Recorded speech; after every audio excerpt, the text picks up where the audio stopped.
আসসালামু আলাইকুম।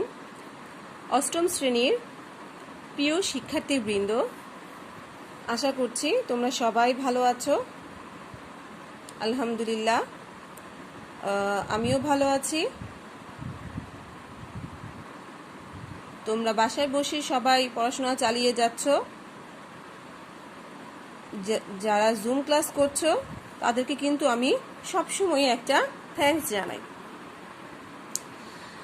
আর যারা কোনো সমস্যার কারণে জুম ক্লাস অ্যাটেন্ড করতে পারছো না কিন্তু রেকর্ডিং ক্লাস ফলো করছো, তাদেরকেও ধন্যবাদ। তোমাদেরকে পড়াশোনা চালিয়ে যেতে হবে। লকডাউনের জন্য কিন্তু পড়াশোনা আটকে রাখা যাবে না। তোমার পড়াশোনায় কিন্তু আর লকডাউন হয়নি। আর তোমাদের তো বাসায় আর কোনো কাজ নেই পড়াশোনা ছাড়া। তোমাদের কি অফিসে যেতে হয়? ছেলেদের অফিসে যেতে হয়? মেয়েদেরকে কি রান্নাবান্না করতে হয়? না, হয় না। তো তোমাদের টেনশন কিসের? তোমরা বাসায় বসে পড়াশোনা করবে। আমি কখনোই বলি না যে সব সময় পড়াশোনা করো। সব সময় পড়াশোনা তো দরকার নাই। তুমি দিনের নির্দিষ্ট কিছু সময় তোমার পড়াশোনার জন্য বেছে নাও, যে ওই সময়টাতে তুমি শুধু পড়াশোনাই করবে। কেমন? বাকি সময়তে তুমি টিভি দেখো, তারপর একটু গেমস খেলতে পারো, যদিও গেম এত মোবাইল ধরাটা ঠিক না, মানসিক শারীরিক বিভিন্ন সমস্যা হয়।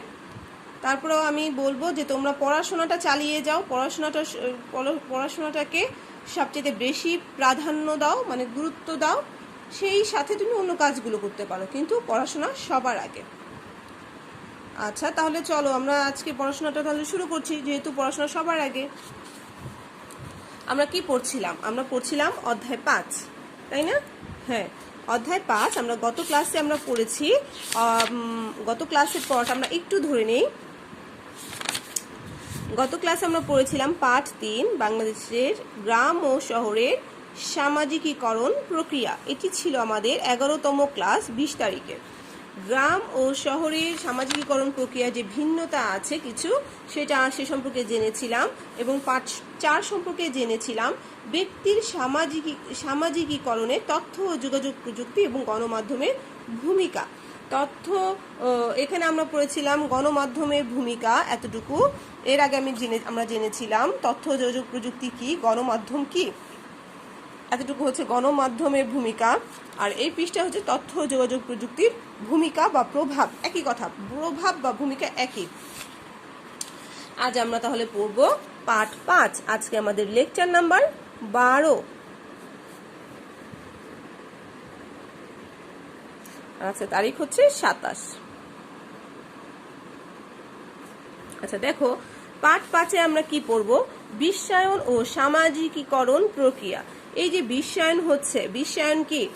যে বিশ্বায়ন হচ্ছে যে আমরা তথ্য যোগাযোগ প্রযুক্তির মাধ্যমে পৃথিবীর যে দূরত্ব কমিয়ে এনেছি, সম্পূর্ণ পৃথিবীটাকে একটি গ্রামে পরিণত করেছি। মানে খুব সহজে আমরা এক প্রান্ত থেকে আরেক প্রান্তে খবরাখবর জানতে পারি। এটি হচ্ছে আমাদের কি করেছে, আমাদের এক দেশ থেকে আরেক দেশের মধ্যে আমাদের দ্রুত কমিয়ে এনেছে। যেমন দেখো, আজকে আমরা বাংলাদেশে বসে আমরা জানতে পারছি ভারতে করোনা রোগী কতজন আছে, আমেরিকায় কতজন আছে, তারপরে ব্রাজিল, সাউথ আফ্রিকা, এমন কোন দেশ আছে যে করোনা প্রকোপ যে দেশে খুব বেশি, যে দেশে আক্রান্তের হার বেশি, বা এছাড়াও কোন দেশ অর্থনীতিতে এগিয়ে আছে। তো এই ধরনের এক দেশ, আমরা এই বাংলাদেশে বসে পৃথিবীর এক প্রান্তে বসে আরেক প্রান্তের খবর খুব সহজেই পেতে পারছি। তো তথ্য ও যোগাযোগ প্রযুক্তির মাধ্যমে কিন্তু এটা সম্ভব হয়েছে। তথ্য ও যোগাযোগ প্রযুক্তি কি করেছে? পৃথিবীর এক দেশ থেকে অন্য দেশে দ্রুত কমিয়ে এনেছে। তাই দেখা যায় বিভিন্ন দেশের সমাজ ও সংস্কৃতি কি হয়েছে, আমাদের জীবনের উপর প্রভাব ফেলছে। আজকে তোমরা দেখো, ইন্ডিয়ান যে সিরিয়ালগুলো আছে সেগুলো দেখে কিন্তু আমাদের সমাজে অনেক নিয়ম নীতি ঢুকে গিয়েছে, অনেকে সেগুলো কিন্তু ফলো করছে। তো দেখো, এইভাবেই কিন্তু এই তথ্য যোগাযোগ প্রযুক্তির মাধ্যমেই কিন্তু আমরা কি করছি, অন্য দেশের সমাজ ও সংস্কৃতি আমাদের জীবনে প্রভাব ফেলছে। আর এটাই হচ্ছে বিশ্বায়ন। এতটুকু দাগাও। এখান থেকে এতটুকু। এই বিশ্বায়নের ফলে সারা বিশ্ব এখন বিশ্বপল্লীতে রূপান্তরিত হয়েছে। যোগাযোগ ব্যবস্থার উন্নয়ন এবং তথ্য প্রযুক্তির প্রসারে মানুষ এখন নিজ সমাজ ও সংস্কৃতির মাঝে সীমাবদ্ধ নেই। মানুষ এখন বিশ্ব নাগরিক। মানুষ এখন কি? মানুষ এখন বিশ্ব নাগরিক। কর্ম, ব্যবসা বাণিজ্য, শিক্ষা, চিকিৎসার জন্য পৃথিবীর এক দেশ থেকে অন্য দেশে ছুটে বেড়ায় এবং তথ্য সংগ্রহ করে। তাই তাকে বিশ্ব সমাজ সম্পর্কে জানতে হয়। একই কারণে মানুষকে তার নিজ সমাজ ও সংস্কৃতির পাশাপাশি অন্য সমাজ ও সংস্কৃতির সাথেও খাপ খাইয়ে চলতে হয়। বিশ্বায়ন ও সামাজিকীকরণ তাই পাশাপাশি চলে। দেখেছো কেন আমাদের বিশ্বায়ন ও সামাজিকীকরণ পাশাপাশি চলে? কারণ এই যে বিশ্বায়নের ফলে অন্য দেশের সমাজ ও সংস্কৃতির যে নিয়মগুলো সেগুলো আমাদের মধ্যে চলে এসেছে, আমাদের জীবনে প্রভাব ফেলেছে। আর সামাজিকীকরণ অন্যদিকে, সামাজিকীকরণ কি? সামাজিকীকরণ হচ্ছে আমাদের পরিবর্তিত পরিস্থিতিতে খাপ খাইয়ে চলতে সাহায্য করে। সেজন্যই কিন্তু এই দুটি কিন্তু পাশাপাশি অবস্থান করে। শিক্ষা সংস্কৃতির ক্ষেত্রে বিশ্বায়নের প্রভাব অনেক। বিশেষ করে বৈশ্বিক সামাজিকীকরণের ফলে আমরা এখন বিশ্ব সমাজের সাথে নিজেকে খাপ খাইয়ে নিচ্ছি। আমরা বিশ্বের বহু দেশের সমাজ ও সংস্কৃতির সাথে পারস্পরিক ভাব বিনিময় করছি। বিভিন্ন ক্ষেত্রে একে অন্যের সহযোগিতা পাচ্ছি। আন্তর্জাতিক ভাষা হিসাবে স্বীকৃত ইংরেজি ভাষা জানা থাকলে এখন ভাষাগত প্রতিবন্ধকতা কাটিয়ে বিশ্বের সকলের কাছাকাছি যাওয়া যায়। কেন বলেছে? কারণ আন্তর্জাতিক ভাষা হিসেবে স্বীকৃত হচ্ছে ইংরেজি ভাষা। তুমি বিশ্বের যে কোনো দেশে যাও, ইংরেজি ভাষা জানলেই তুমি সেখানে কথা বলে আসতে পারবে। গণমাধ্যম ও তথ্য প্রযুক্তির উন্নয়নে স্যাটেলাইট যোগাযোগ ব্যবস্থার মাধ্যমে মানুষ আজ ঘরে বসেই পৃথিবীর নানা অভিজ্ঞতা অর্জন করতে পারছে। প্রত্যেকে নিজেকে একজন বিশ্ব নাগরিক হিসেবে গড়ে তুলে নিজের ও সমাজের উন্নয়ন ঘটাতে সক্ষম হচ্ছে। তাই ব্যক্তির সামাজিকীকরণে বিশ্বায়ন অত্যন্ত গুরুত্বপূর্ণ ও শক্তিশালী প্রভাব বিস্তারে সক্ষম হয়েছে, যা মানুষের জীবনকে পাল্টে দিচ্ছে। তাহলে তোমরা দেখো যে ব্যক্তির সামাজিকীকরণে বিশ্বায়ন কতটা গুরুত্বপূর্ণ ভূমিকা ফেলে। তো কাজ দেখো, সামাজিকীকরণে বিশ্বায়নের প্রভাব, এই যে আমরা যে পড়লাম এটাই প্রশ্ন উত্তর। হ্যাঁ, সামাজিকীকরণে বিশ্বায়নের প্রভাব এতটুকু, পার্ট 4।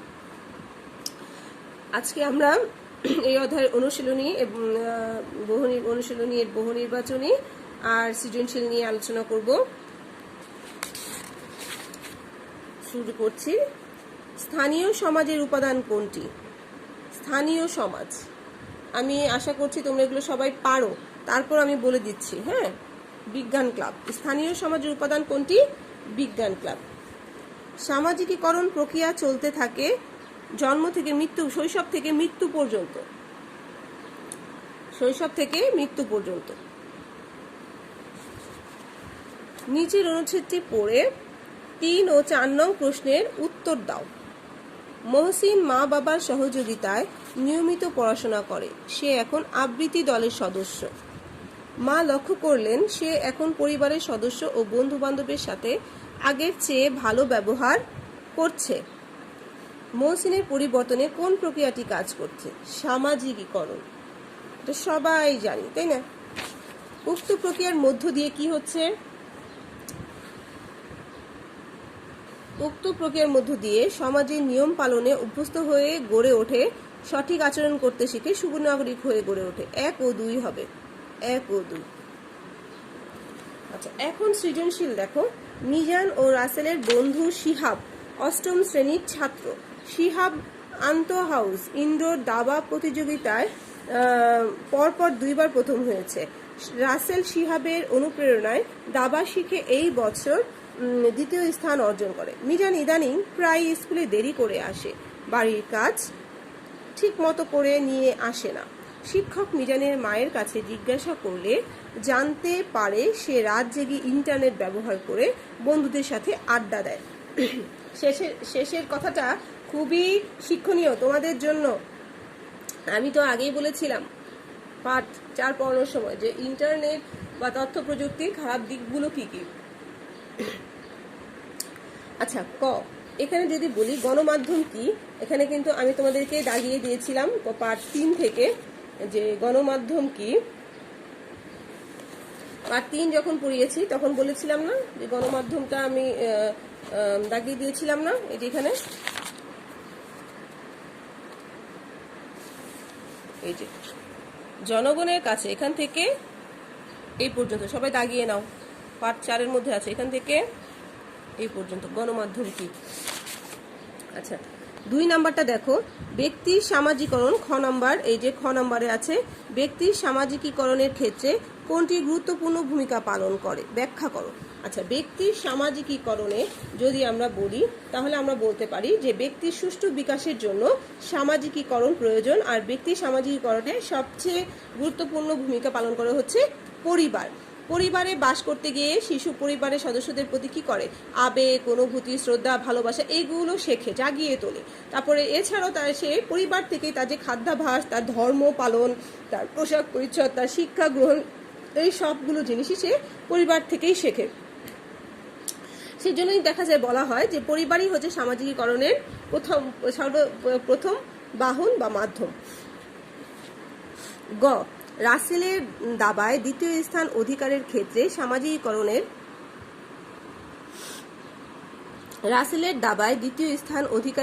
সামাজিকীকরণের কোন প্রতিষ্ঠানটি প্রভাব বিস্তার করেছে, ব্যাখ্যা করো। আচ্ছা, রাসেলের দাবায় দ্বিতীয় স্থান অধিকারের ক্ষেত্রে সামাজিকীকরণ কোন প্রতিষ্ঠানটি, সামাজিকীকরণের কোন প্রতিষ্ঠান। আমি এখানে বলতে পারি যে সমবয়সী সঙ্গী, তাই না, সমবয়সী সঙ্গীর কাছ থেকেই তো শিখলো সে। তাহলে আমি এখানে বলবো যে তাহলে আমি এভাবে এটা সাজাতে পারি যে উদ্দীপকে উল্লেখিত রাসেলের দাবায় দ্বিতীয় স্থান অধিকারের ক্ষেত্রে সামাজিকীকরণের সমবয়সী সঙ্গী প্রতিষ্ঠানটি প্রভাব বিস্তার করে। নিচে ব্যাখ্যা করা হলো, তারপর তুমি সমবয়সী বন্ধুর যে প্রভাব সেগুলো তুলে ধরবে। তুলে ধরার পরে এখানে কিন্তু বেশ আলোচনা করতে হবে। তারপর আমি শেষে আরেকটা প্যারা করবো, আরেকটা প্যারায় আমি উদ্দীপকটা আলোচনা করব। যে উদ্দীপকে দেখা যায় রাসেল ও মিজান 2 বন্ধু। রাসেল শিহাবের অনুপ্রেরণাতেই দাবা শেখে এবং তার ফলস্বরূপ রাসেল এবছর দাবায় দ্বিতীয় স্থান অর্জন করে। অর্থাৎ রাসেলের সামাজিকীকরণে সমবয়সী বন্ধু বা সঙ্গী প্রভাব লক্ষ্য করা যায়। এভাবে আলোচনা করবে, কেমন। ঘ মিজানের ক্ষেত্রে প্রযুক্তির অপব্যবহার লক্ষ্য করা যায়, বিশ্লেষণ করো। মিজানের ক্ষেত্রে, হ্যাঁ, মিজানের ক্ষেত্রে আমি এভাবে উল্লেখ করব উত্তরটা যে উদ্দীপকে মিজানের ক্ষেত্রে প্রযুক্তির অপব্যবহার লক্ষ্য করা যায়। উক্তিটি বিশ্লেষণ করা হলো বা উক্তিটি আলোচনা করা হলো, তখন তুমি যে সামাজিকীকরণের ক্ষেত্রে যে তথ্য যোগাযোগ প্রযুক্তির ভূমিকা নিয়ে এটা আলোচনা করবে। তারপরে আমি ভূমিকা নিয়ে বেশি না, আমি 2 লাইন আলোচনা করব, কিন্তু তারপর আমি যাব এর নেতিবাচক দিকে, মানে খারাপ দিকে। আর খারাপ দিকটা আলোচনা করে, নেতিবাচক দিকটা আলোচনা করে তারপর আমি উদ্দীপকের বিশ্লেষণ দিয়ে শেষ করব। আচ্ছা, 2 নাম্বার সৃজনশীলে যাও। যে শাহেদ সাহেব একজন আর্কিটেক্ট। আর্কিটেক্ট মানে হচ্ছে স্থপতি। তিনি বড় কাগজে একটি বাড়ির নকশা করছিলেন। তার 5 বছরের ছেলে রনি তার দেখা দেখি কাগজ পেন্সিল নিয়ে আঁকতে শুরু করে। কিছুক্ষণ পর সে বাবাকে তার আঁকা ছোট ছোট ঘরগুলো দেখায়। বাবা তাকে উৎসাহ দিয়ে বলেন, তোমাকে গ্রামে নিয়ে সত্যিকারের খড়ের ঘর, গাছ, নদী দেখাবো। কিছুদিন পর গ্রামে বেড়াতে গেলে গ্রামে বসবাসরত তার চাচাতো ভাই সোহেল তাকে মাঠ, পুকুর, ঘর বাড়ি, গাছপালা ইত্যাদি দেখিয়ে আবার আঁকতে বলেন। আচ্ছা, এক্ষেত্রে আমরা দেখো উদ্দীপকের প্রশ্ন পরে পড়ছি, ক আর খটাকে দেখে নেই। সামাজিকীকরণের সবচেয়ে শক্তিশালী বাহন পরিবার, এটা তো আমরা আগের সৃজনশীলে পড়ে আসলাম খতে। এবার দেখো নিজের ধ্যান ধারণা অনুযায়ী অপরকে পরিচালিত করার প্রক্রিয়াকে ব্যাখ্যা করো। আচ্ছা, নিজের ধ্যান ধারণা অনুযায়ী অপরকে পরিচালিত করার যে প্রক্রিয়া সেটা হচ্ছে অভিভাবন। এটি এক ধরনের যোগাযোগ মাধ্যম বা প্রক্রিয়া। এই যে আমরা এখানে পড়েছি এই যে অভিভাবন। তারপর তুমি এই যে অভিভাবনের ব্যাখ্যাটা দিবে, কেমন, অভিভাবনের এখান থেকে ব্যাখ্যা দিবে। এরপর গ, রনির ছবি আঁকায় সামাজিকীকরণের যে উপাদানের প্রভাব পড়েছে সেটি ব্যাখ্যা করো। এখানে দেখা যাচ্ছে যে উদ্দীপকে রনির ছবি আঁকায় সামাজিকীকরণের যে উপাদানের প্রভাব ঘটেছে সেটি হলো অনুকরণ। সে কিন্তু তার বাবাকে দেখেই কিন্তু এটা অনুকরণে কিন্তু বা কিছু দেখেই কিন্তু এটা সে এঁকেছিল। তো আমরা তারপরে অনুকরণের ব্যাখ্যা দিব, সামাজিকীকরণ অনুকরণের যে ভূমিকাটা সেটা তুলে ধরবো, তারপর উদ্দীপকের ব্যাখ্যা দিব। এই প্রশ্নটা কিন্তু বেশ বড় করে তোমাদের আলোচনা করতে হবে। বেশ বড় বলতে গ নাম্বার প্রশ্ন 1.5 থেকে 2 পৃষ্ঠা লিখবে, আর ঘ নাম্বার তো কম করে হলো 2 পৃষ্ঠা, আর বেশি হলে 2.5 পৃষ্ঠা। ঘ, রনি ও সোহেলের জীবনে সামাজিকীকরণের প্রক্রিয়ায় কোনো পার্থক্য আছে কি? তোমার উত্তরের পক্ষে যুক্তি দাও। আচ্ছা, তোমার উত্তরের পক্ষে তুমি যেইটাই দাও না কেন সেটা কিন্তু যুক্তি দেখাতে হবে। তো আমি বলতে পারি যে উদ্দীপকে রনি শহরে এবং সোহেল গ্রামে বাস করে, তাই উদ্দীপকে রনি ও সোহেলের জীবনে সামাজিকীকরণের প্রক্রিয়ায় ব্যাপক পার্থক্য দেখা যায়। তারপরে নিচে আমার উত্তরের পক্ষে যুক্তি দেওয়া হলো। তারপর তুমি যুক্তি দিবে যে রনি পরিবেশের সামাজিকীকরণ প্রক্রিয়ায় পরিবারই সবচেয়ে প্রথম মাধ্যম। এখানে কিন্তু কোন প্রশ্ন উত্তরটা আমরা এখানে আলোচনা করব? এই যে আমরা গ্রামীণ ও শহরে গ্রামীণ ও শহরে যে ওদের সামাজিকীকরণের যে প্রক্রিয়াটা সেটা ব্যাখ্যা আসবে। এই যে গ্রামের সামাজিকীকরণ প্রক্রিয়া, শহরের সামাজিকীকরণ প্রক্রিয়া, এই ব্যাখ্যাটাই কিন্তু আসবে প্রশ্ন উত্তরে। আচ্ছা, এই ছিল আমাদের আজকের আলোচনা। তো তোমরা সবাই এগুলো বাসায় নিজেরা আরো পড়বে। 2টা সৃজনশীলের মধ্যে সবগুলোর উত্তরই কিন্তু বইয়ের ভেতর থেকেই হবে, পাঠগুলো থেকে হবে। আর এগুলো কিন্তু আমরা আগেই পড়েছি, যার জন্য তোমাদের নতুন করে মুখস্থ করার কিছুই নাই, তোমাদের জন্য বেশ সহজ। তোমরা বাসায় আরেকটু পড়ে নিবে, অনেক সহজ অধ্যায়। ভালো থাকবে সবাই। আজ এ পর্যন্তই। আল্লাহ হাফেজ। আসসালামু আলাইকুম।